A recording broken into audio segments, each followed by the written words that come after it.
और अभी मम्मी बोली हैं कि आ रही हैं तब ऊपर आना, तो आगे देखते हैं, पता नहीं मम्मी क्या सरप्राइज़ रखी है। सो गाइस फाइनली यहाँ घर आ गए थे और पापा जी जा रहे थे मिठाई लाने और सब लोग इंतज़ार में थे कि हम लोग कब आएंगे, क्योंकि हम लोग गए थे पर्पसली एक ही काम के लिए, ज़मीन रजिस्ट्री वगैरह कराने के लिए। मम्मी यहाँ खीर वगैरह लेके आई थी। वैसे जब भी हमारे घर में कोई बेटी या बहू आती है तो वैसे बनता है खीर पूड़ी, लेकिन अभी स्पेशली इसलिए था क्योंकि हम लोग ऐसे ज़मीन घर वगैरह सब करके आए। और हाँ गाइस, ये मेरा बहुत बड़ा सपना था, क्योंकि जिस दिन से मेरी शादी हुई थी 5 साल हो चुके हैं। 5 साल से हमेशा हम लोग यही सोचे थे, चाहे मेरे नौतन की फैमिली चाहे यहाँ की, कि हमारा बस एक हो जाए।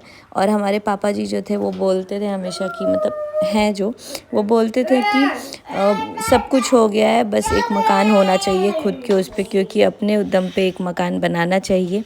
और हम लोगों को कहीं ना कहीं बैंगलोर ही रहना है। तो बहुत सारे लोग इस बात से भी प्रॉब्लम करते हैं कि बेटी बैंगलोर रहती है, घर छोड़ के रहती है तो प्रॉब्लम नहीं है। तो मेरे बेटे को मुझे बैंगलोर में ही पढ़ाना है, और मेरे हस्बैंड की जो जॉब है वो बैंगलोर में ही है, और वो तब से है जब मेरी शादी नहीं हुई थी। और कहीं ना कहीं मैं भी वर्किंग थी। नौतन में मैं रह नहीं सकती थी क्योंकि वाईफाई वगैरह का प्रॉब्लम है। और दूसरी बात कि जब मेरी शादी हुई थी उसके 5 दिन बाद ही मेरे घर वालों ने टिकट करा दिया था कि नहीं, क्योंकि उस टाइम आप लोगों को नहीं पता मैं वर्किंग थी, और अभी भी मैं एज अ फ्रीलांसिंग करती हूँ, जो कि आप लोगों को मैं डिटेल नहीं शेयर करती हूँ, बिकॉज आप लोग फिर पीछे पड़ जाते हो हर एक चीज़ के। लेकिन उसमें कोई प्रॉब्लम नहीं है, आप लोग जो देखते हो वही आप लोग बोलते हो, जो दिखाया जाता है आप लोगों को वही आप लोग बोलते हो, तो इट्स ओके। यहाँ पे मम्मी खुश थी, उसके लिए भी बहुत सारी चीज़ें हुई हैं। इतना ज़्यादा कंट्रोवर्सी क्रिएट कर दिया गया है कि मैं व्लॉग भी नहीं डाली, और मूड भी मेरा, तबीयत तो ख़राब था ही, मूड भी पूरा ख़राब हो गया। एंड हाँ गाइस, इस टाइम पे जिन लोगों ने मेरा साथ दिया है ना मेरे इस प्रेगनेंसी में या फिर ज़मीन में, तो मैं उनको तो कभी नहीं भूलूंगी, और उन्हें भी कभी नहीं भूलूंगी जो मुझे मेंटली टॉर्चर किए हैं इस टाइम पे, कि चलो भाई कहीं ना कहीं से हरास कर दे। यहाँ तक कि कुछ लोग तो अनबॉर्न बेबी के लिए भी श्राप व्राप पता नहीं क्या क्या दे रहे हैं। लेकिन खैर, जिसका ऊपर वाला होता है ना, और जिसके अपने अपने घर वाले, अपने माँ बाप का आशीर्वाद होता है, उसका कोई कुछ नहीं बिगाड़ सकता। ये मैंने लाइफ में बहुत पहले से देखा है। बस शांति रखो, संतुष्टि रखो, सब कुछ टाइम पे आपको भगवान देता है। तो मुझे भी बहुत सारे लोग अभी ब्लेम कर रहे हैं कि इसका घर कैसे हो गया, घर हो ही नहीं सकता, इसका पति कितना कमाता है। तो मैं इतना बता दूं कि अभी तक मेरे घर में जो मोस्ट अर्निंग पर्सन है वो मेरे हस्बैंड ही है। चाहे मेरे मायके की मैं बात कर लूँ, मायके में तो मेरा बिजनेस है तो वो मेरे मम्मी पापा का है, लेकिन अगर कंपेयर किया जाए ना तो जो अर्निंग जिसकी सबसे ज़्यादा है वो मेरे हस्बैंड की है। और ज़रूरत आने पे उन्होंने हमेशा अपने घर से लेकर के अपने यहाँ ससुराल तक सबको, जैसे भी मोरली, इमोशनली, फिज़िकली और फाइनेंशियली जब जब सपोर्ट पड़ा वैसा किया है। तो आप लोग जो हंस देते हो कि इसका हस्बैंड क्या कर सकता है, प्राइवेट जॉब वाले क्या कर सकते हैं, तो आपको ऑप्शन पता ही नहीं होता है कि भाई बहुत सारे प्राइवेट जॉब वाले लोग भी अपना घर बनाते हैं, घर लेते हैं, कार लेते हैं, जो भी लेते हैं, फैमिली में आगे बढ़ते हैं। लेकिन नहीं, आप लोगों को बस बोलना है कि भाई कैसे हो गया। और हाँ, मैं ये भी बता दूँ, रही बात, बहुत सारे लोग बोलते हैं तुम यूट्यूब के बदौलत हो, यूट्यूब के बदौलत हो। तो मेरा यूट्यूब कितना, मैं यूट्यूब के बदौलत हूँ वो अब मुझे पता है। अगर मैं यूट्यूब के बदौलत होती ना तो मेरे हस्बैंड भी जॉब छोड़ के बैठे होते, मेरा यूट्यूब चैनल ही हैंडल करते। लेकिन नहीं, यूट्यूब के कुछ बदौलत नहीं है, क्योंकि मेरा जो पेमेंट वगैरह भी होता है, मैं अगर किसी दिन आप लोगों को लाइव दिखा दूंगी कि हाँ कितना क्या आता है, आप लोग को आइडिया लग जाएगा कि हाँ कितना मैं यूट्यूब से अर्न करती हूँ, क्या नहीं करती हूँ।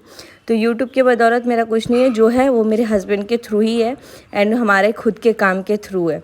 तो मैं उसमें सेटिस्फाइड हूँ। तो आप लोग ये कमेंट करना बंद करो कि भाई इन्होंने कैसे ले लिया घर, ये वो। एंड हाँ गाइस, कभी कभी ना सबकी खुशी में खुश होना चाहिए। ये नहीं कि बेटी ने घर ले लिया तो खुश है माँ। और हाँ, ऑब्वियसली क्यों नहीं होंगी, क्योंकि मैं जब गई थी तो मैं इसलिए ही गई थी और दोनों घर का आशीर्वाद लेके गई थी। और बेटा का आप लोग कंपेयर कर देते हो, तो जब मेरे भाई ने ज़मीन लिया था या जो कुछ भी लिया था तो उन्होंने बताया ही नहीं था। वो रजिस्ट्री होने के आधे घंटे पहले बस मैसेज कर दिया था कि हम ले रहे हैं। तो इसमें कंपैरिजन बनता ही नहीं है। मैं यहाँ 2 महीने से अपने घर पे डिस्कस कर रही थी, यहाँ तक अपने भाई से या जिससे भी, हर एक बड़े से मतलब सजेशन ले रही थी। तो आप लोग कुछ भी मत बोला करो। फ़िलहाल बहुत सारे लोग मुझे बोल रहे हैं कि दी आप बैंगलोर में कहाँ लिए हो, कैसे लिए हो, वो सब आप मुझे बताना, फाइनेंस या जो कुछ भी लिए हो। तो वो घर का मैं सेपरेट व्लॉग बनाऊंगी बहुत जल्दी। कुछ व्लॉग्स थे जो ऐसे पेंडिंग पड़ गए थे, तो वो मैं आप लोगों के साथ शेयर नहीं कर पाई थी। तो अब फाइनली हो चुका है, तो मैं आप लोगों के साथ सारा डिटेल शेयर कर दूँगी। कहाँ पे कैसे लिया। यहाँ पे एक्चुअली फॉल सीलिंग का काम वाम करा रहे थे हम लोग, एंड फॉल सीलिंग के काम के साथ ग्लास फिटिंग वगैरह जो कुछ भी है ना, सब कुछ खुद ही सेलेक्ट करना था कि कौन सा मटेरियल होगा, कहाँ पे कौन सा कलर लगेगा, और अगर कुछ प्रॉब्लम होती है तो वो हम लोगों को चेंज हम लोग करा सकते थे। अभी कुछ ड्यूरेशन है, और हाँ अभी मेरे घर का गृह प्रवेश नहीं हुआ है तो अभी कोई वहाँ पे रह नहीं सकता। अभी हम लोगों ने ले लिया है, लेकिन उसमें जो भी काम वाम चल रहा है वो चलते रहेगा। तो मैं बस अभी वहाँ पे रह भी नहीं सकती थी। और हाँ, बहुत सारे लोगों को इस बात से भी प्रॉब्लम है कि मैं अपने मायके क्यों आ जाती हूँ या जो कुछ भी, तो मैं वो भी आप लोगों के साथ प्रॉब्लम शेयर कर दूँगी कि हाँ इस बार एक्चुअली मैं प्रेगनेंसी में क्यों आई यहाँ पे, और आप लोगों को आई होप कि सबका जवाब मिलेगा। मैं आपको सब कुछ समझा तो नहीं सकती, लेकिन ऑब्वियसली आप लोग अपने अकॉर्डिंगली जो समझना हो वो समझिएगा। यहाँ पे मेरे ड्रेसिंग वगैरह का कुछ फिटिंग प्रॉब्लम था तो वो मैं ठीक करा रही थी, एंड घर का जो भी कलर वलर का चॉइस था वो मैं इन लोगों से पूछ रही थी कि आप लोगों ने कितने में क्या किया है, मतलब कलर में कितना, पेंट में कितना पैसा लगा है, और मतलब इंटीरियर वगैरह में आप लोग चाहे तो दूसरे से भी करा सकते हैं। लैंड का मैं बता दूंगी कि कौन से एरिया में, KR पुरम के आसपास है, लेकिन प्रॉपर डिटेल के साथ मैं आप लोगों को बता दूंगी कि कहाँ पे लिया है, कितने में लिया है, कौन ओनर है, कौन बिल्डर है, कैसे जा सकते हैं, लीगल क्या है, मतलब कि जो भी मटेरियल यूज़ हो रहा है वो उसका मटेरियल कौन सा है, ये वो। तो बस ब्लॉग में बने रहिए, चैनल को सब्सक्राइब कर लीजिएगा ताकि आने वाली सारी वीडियोस आप तक आ जाए। एंड आई होप कि ये छोटा सा ब्लॉग आप लोगों को पसंद आया होगा तो लाइक कमेंट शेयर खूब सारा सब्सक्राइब कीजिए। एंड बस stay happy, stay healthy guys.